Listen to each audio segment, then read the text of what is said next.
Star Emergency. This is Kyle speaking. How can I help you? Hello? Something just ran in front of us on the road.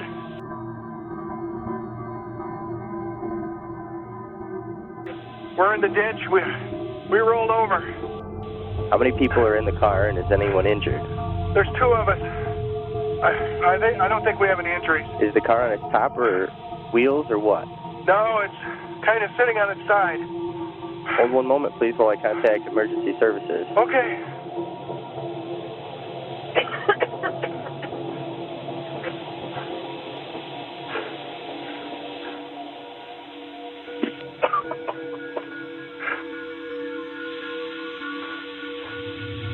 Okay, the state police should be on their way in a few minutes. Is everyone still okay? Yeah, I think we're okay. What ran in front of you? A deer? I don't know what the hell it was, but it was big. It looked like a great big dog. Standing up. Was it a bear, maybe? Maybe, oh my God. Oh my God! Sir? Hello?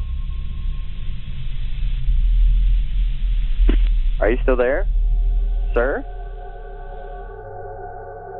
The story of the Michigan Dog Man has haunted the dense woods and dark roads of Michigan for well over a century, with its origins dating back to 1887 in Wexford County.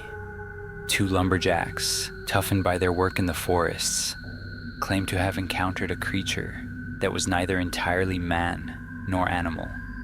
According to their accounts, it was a towering, muscular figure with the head of a dog and a pair of eyes that glowed ominously in the dim light. The lumberjacks' encounter wasn't just a fleeting glimpse. It was something so bizarre and terrifying that they spoke of it as a creature out of nightmares.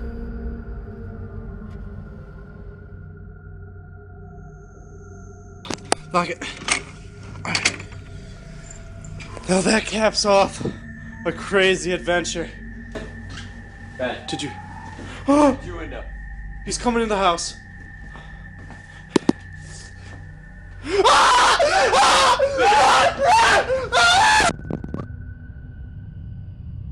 Bug-like creature peeking its nose out.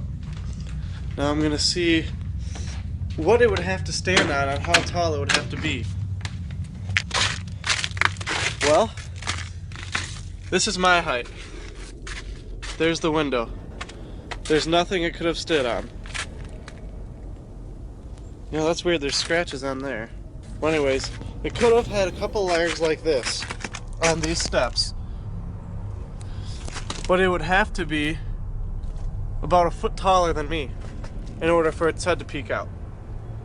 Dog Man would be, believe it or not, 7 foot tall on his hind legs. Over the years, sightings of the Dog Man continued, with people describing a 7-foot beast with a powerful body, the head and eyes of a wolf, and limbs that seemed disturbingly human. But these sightings were rare, whispered among the locals, often dismissed as tall tales or mistaken sightings of animals. For decades, the Dog Man was nothing more than a shadowy legend in the isolated corners of Michigan, haunting only the stories of those brave enough to venture into the wilderness. That is, until 1987, when a local DJ named Steve Cook unexpectedly breathed new life into the legend. Cook, intrigued by the stories he had heard growing up, decided to record a song titled "The Legend" as an April Fool's prank. The song, which detailed the tale of the Michigan Dog Man, played across the airwaves, sparking an intense response from listeners. But instead of laughter, Cook received dozens of calls from listeners who claimed to have had their own encounters with the Dog Man. They described the same unsettling figure Cook sang about, a creature with the posture of a human and the features of a beast. Each story was more chilling than the last. The creature had been seen watching from the edge of the forest, lurking by isolated roads at night, or even trailing hikers and campers. These eyewitnesses from various towns and backgrounds all shared a common fear of something lurking just out of sight. The flood of calls turned a local legend into a widespread phenomenon, and people across Michigan began recounting their encounters with the Dogman, passing down stories of eerie sightings and terrifying close calls. Then came the Gable film in the early 2000s. A grainy, shaky video emerged, appearing to capture a large, shadowy creature moving through the Michigan woods. The film's unsettling quality, paired with the figure's eerie resemblance to the Dogman, made it go viral among cryptid enthusiasts and believers alike. People scrutinized every frame, debating whether it was finally proof of the Dogman's existence. But after years of speculation, the creators of the Gable film confessed that it had been a hoax. The footage had been staged, feeding the legend but not proving it. Yet, the revelation didn't stop the tale from spreading. If anything, it made people more curious, more determined to separate fact from fiction. As the years have passed, the stories have only grown. Modern-day witnesses still describe the same chilling figure, a muscular creature standing upright with the face of a wolf and the eyes of something inhuman. They recount encounters filled with an unnatural fear, describing how the creature moves without sound, watching from the cover of the forest.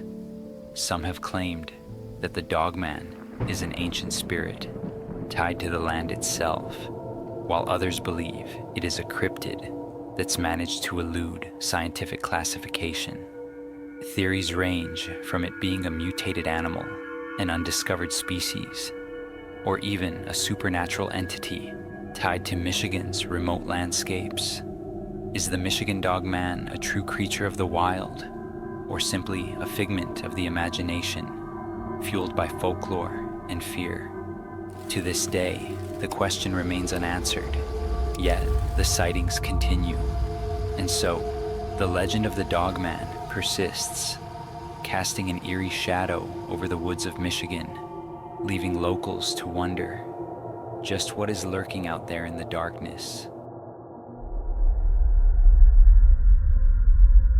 There's something unsettling about Lake Lanier in Georgia.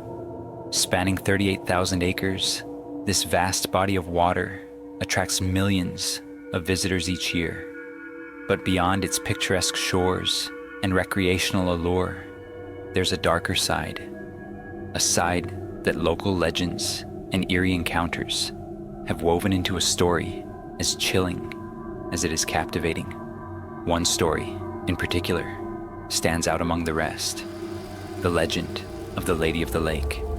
Lake Lanier wasn't always here. In the 1950s, the U.S. Army Corps of Engineers flooded an entire valley, submerging small towns, farmland, and even cemeteries to create this lake. Beneath the water lie the remnants of what once was: buildings, roads, and the silent graves of the departed. To this day, many believe disturbing the resting places of the dead curse the lake, giving rise to unexplainable occurrences and a host of tragedies. The story of the Lady of the Lake begins in 1958, just a few years after the lake was completed. That night, two young women, Delia Parker Young and Susie Roberts, were driving along the Dawsonville Highway when they suddenly veered off the road and into the lake. Witnesses reported seeing a car matching their description go over the edge, but despite search efforts, only Susie's body was recovered the following year, in 1959, leaving Delia and the car missing and shrouded in mystery. For decades, there was no closure, just a lingering question of what had happened to Delia. Then, in 1990, divers made a chilling discovery. They found a rusted car deep in the lake, and inside was a decomposed body that was later identified as Delia Parker Young. Even more disturbing, Delia's remains were missing both hands and toes, raising questions that still echo around Lake Lanier. What had kept Delia in the car hidden for so long, and why were her remains so eerily altered? Long before the discovery of Delia's car, locals claimed to have seen a ghostly figure wandering near the bridge where Delia and Susie went off the road. A woman in a blue dress, her eye sockets empty, floats eerily along the shoreline or hovers just above the water. Many believe this spirit to be Delia, searching for something, perhaps her final resting place, her lost friend, or a closure that the lake refuses to grant. People who encounter the Lady of the Lake describe an overwhelming sense of sorrow and dread. They say she appears late at night, her figure illuminated by moonlight, as if caught in a perpetual loop of that fateful night when her car plummeted into the lake. Her face is pale, her dress drenched, and her expression frozen in a silent scream, as if pleading for help that will never come. While skeptics brush off these sightings as the product of superstition, the accounts are far too numerous to ignore. Fishermen, hikers, and even tourists have reported feeling a strange chill, hearing whispers, and seeing a woman in blue who disappears when approached. And with each sighting, the legend grows, feeding the lake's dark reputation. But it's not just Delia's story that haunts Lake Lanier. Over the years, the lake has become notorious for mysterious drownings, boating accidents, and inexplicable disappearances. Some locals believe the disturbed graves beneath the water's surface have cursed the lake, turning it into a vortex of tragedy. They say the restless souls of those buried beneath Lake Lanier's surface drag the unsuspecting into the depths, their presence fueling the lake's eerie power. To this day, the legend of the Lady of the Lake endures, blending history, tragedy, and the supernatural. Some say she's still searching, bound to the water by forces beyond our understanding. Others believe her presence is a warning, a reminder of what lies beneath Lake Lanier's surface and the lives it continues to claim. As the lake's dark waters ripple in the moonlight, one can't help but wonder, is there a price to be paid for disturbing the dead? And could the spirit of one young woman really hold such power over a place? What do you believe? Could Delia Parker Young be the restless spirit wandering the shoreline? A spectral reminder of Lake Lanier's troubled past? Or is the Lady of the Lake merely a tale born out of fear and superstition, haunting the minds of those who look too closely at the lake's shadowed depths? They say that not all spirits are evil, nor are all monsters out to harm. In Korean folklore, there exists a being, neither ghost nor god, but something in between. A creature known for its trickery, power, and unpredictable nature, the Dokkaebi. These goblins are not born of the heavens or the underworld. Instead, they arise from the everyday objects we leave behind: an old broom, a discarded jar, or a forgotten tool. With time, these abandoned things gain life and become something far more mischievous, something wild. Dokkaebi have existed in Korean stories for centuries. Described as grotesque, goblin-like creatures, they have long teeth, bulging eyes, and a single horn that protrudes from their heads. Yet, despite their monstrous appearance, they're not considered evil. In fact, many of the stories paint them as playful, mischief makers who love riddles, games, and the occasional prank on unsuspecting humans. But there's more to them than just fun and games. These creatures wield powerful magic, and with their magic club, called the Dokkaebi Bangmangi, they can summon great riches, delicious food, or even grant wishes. However, as with all great power, there is often a catch. The treasures they give might disappear by morning, or the wishes they grant may come with unforeseen consequences. So, who or what are these Dokkaebi? Some legends say they were once human, transformed by greed or vanity. Others believe they're simply ancient spirits who inhabit the forgotten corners of the world, stepping in when least expected to stir up chaos or offer blessings. But one thing remains true in all the stories. No encounter with a Dokkaebi is ever straightforward. Let me tell you a story. A long time ago, a farmer was tormented by one of these mischievous beings. Every night, this Dokkaebi would sneak into his house and play tricks on him, moving his tools, spilling his water, laughing from the shadows. The farmer, desperate for peace, sought a way to rid himself of the goblin. After much searching, he learned that Dokkaebi fear the sight of blood. So, the next night, the farmer painted his barn bright red and pretended to cut his hand. When the Dokkaebi arrived and saw the blood, it screamed in terror and fled, never to return. Not all encounters with Dokkaebi end this way. Some say they're generous if outsmarted, as in the tale of a traveler who met a Dokkaebi deep in the forest. The goblin, standing tall with its single horn, challenged the man to a wrestling match. Now, the traveler was no fool. He knew he couldn't win by strength alone, so he carefully observed the Dokkaebi. Soon, he noticed something strange. The goblin could only see what was moving to the left. Using this knowledge, the traveler tricked the Dokkaebi, constantly moving to its right until he won the match. Impressed by the man's cleverness, the Dokkaebi rewarded him with a chest full of treasure. But, as with many Dokkaebi gifts, the treasure turned to dust by the next sunrise. Dokkaebi are known for their love of contests, riddles, and tests of wit. Outwitting one might earn you a reward, but angering them could bring a curse. They can vanish into thin air, make themselves invisible, or even shapeshift to confuse their targets. But even Dokkaebi have their weaknesses. In some stories, they're terrified of red beans or can only see things from a certain direction.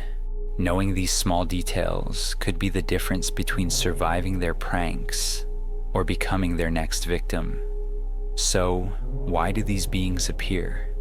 Some say it's to teach humans a lesson, that we should be careful not to become too greedy, too prideful, or too careless. Others say the Dokkaebi are simply there to remind us that not everything is as it seems, that the world is full of mysteries just waiting to reveal themselves. Today, Dokkaebi are more than just ancient legends. They've become beloved characters in modern Korean culture, appearing in comic books, TV shows, and even video games. Their presence is a reminder of Korea's rich storytelling tradition, where even the most mischievous spirits have a place in the tales passed down through generations. So, if you ever find yourself alone in the woods or notice strange things happening around your home, be wary. You might just have caught the attention of a Dokkaebi. And if you do, well, let's just hope you're clever enough to keep up with their tricks. From the moment Ryan Hammons could talk, he spoke of a life that wasn't his own. Growing up in Muskogee, Oklahoma, he was like any other child, curious and imaginative. But his dreams were not those of dragons or superheroes. Instead, Ryan would wake up, his heart pounding, with vivid memories of Hollywood in its golden age. He could see himself on bustling sets, bright lights overhead, and mingling with people whose faces he felt he should know but couldn't quite place. The dreams grew more intense, and soon they spilled into his waking hours. At just 4 years old, Ryan began to insist that he had once been someone else, an actor who had lived in Hollywood. To his bewildered parents, he described scenes from movie sets, life in a glamorous house, and details of a city he'd never seen. Ryan spoke of palm trees, red carpets, and a life that felt too real to be make-believe. One day, as he flipped through a Hollywood history book with his mother, he stopped suddenly, pointing to an old black and white photo of a man he had never seen before. "That's me," he said with certainty, his finger resting on the image of a background actor named Marty Martin. His mother, both amused and concerned, asked how he could possibly know this man, who had played only minor roles in films before becoming a talent agent. But Ryan's insistence only grew, and he began sharing even more intimate memories. Ryan recalled details of Marty's life that puzzle his family: the large house with a swimming pool, his marriages, and even memories of dancing on Broadway. It all sounded impossible for a child growing up in Oklahoma, yet his descriptions were eerily accurate. Desperate for answers, Ryan's parents sought the help of Dr. Jim Tucker, a renowned researcher who specialized in children's memories of past lives. Dr. Tucker was skeptical at first, but as he delved into Ryan's memories and compared them to Marty Martin's life, the pieces fell into place in ways that were hard to ignore. Every story Ryan told was another thread tying him to Marty Martin, a life that had ended long before Ryan's had begun. He remembered the minutiae of Marty's life that were obscure, even private, and yet they matched: the address, the view from the house, and even people he had known. As he grew older, the memories faded, but the impact of Ryan's story remained. It left his family and those who heard it wondering, was Ryan truly reliving a life he once lived as a Hollywood actor? Or was there another explanation for his astonishing recollections? The story of Ryan Hammons remains one of the most perplexing accounts of past life recall, as haunting and vivid as the dreams that first brought it to light.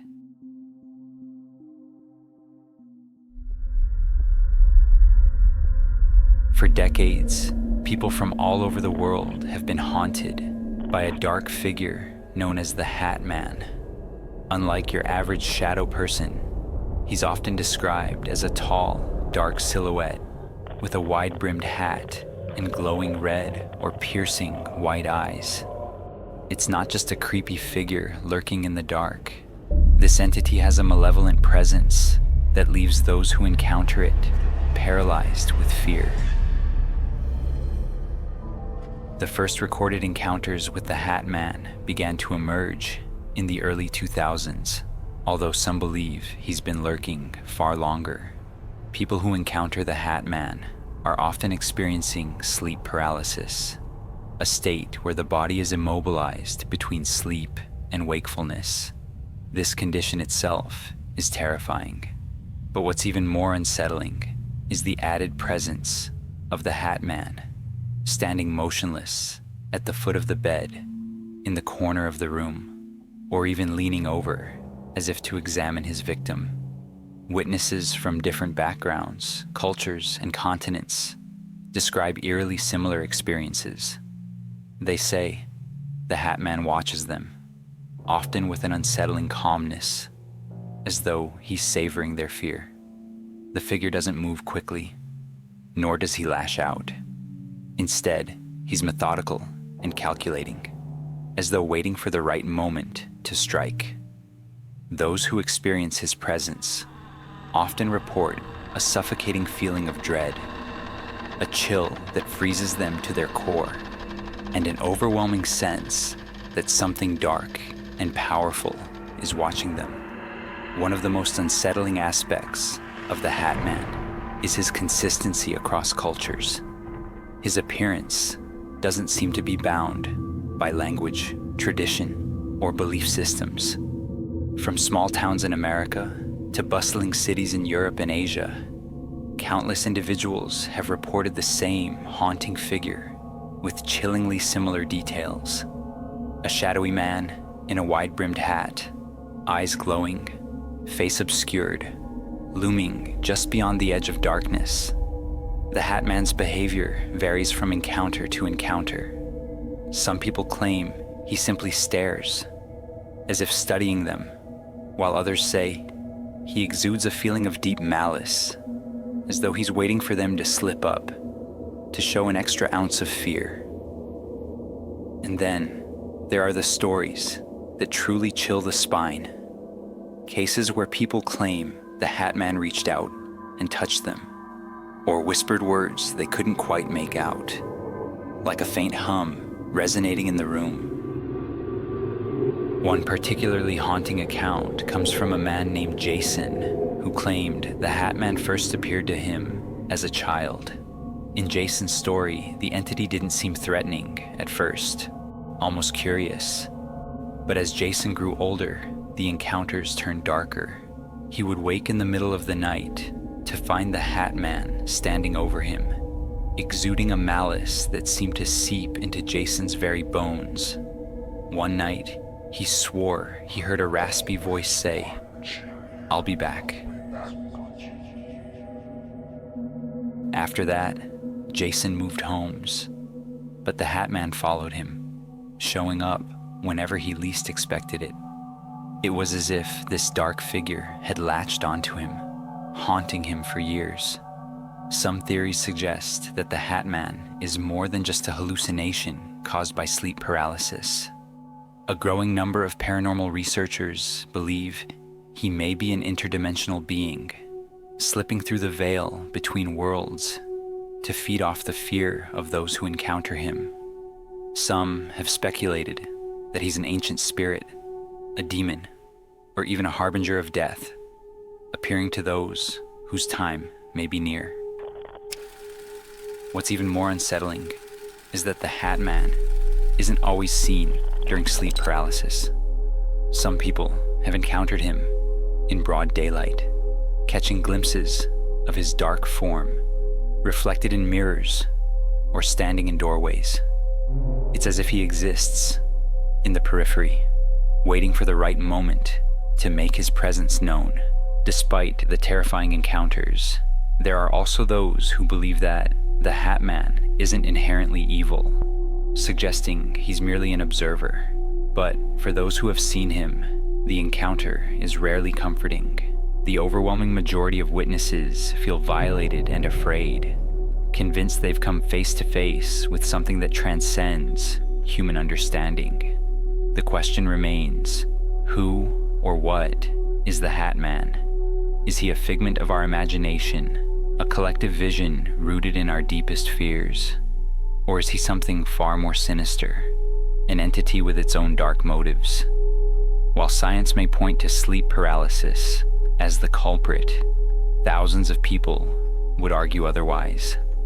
They've seen him, felt his presence, and sensed the darkness he brings.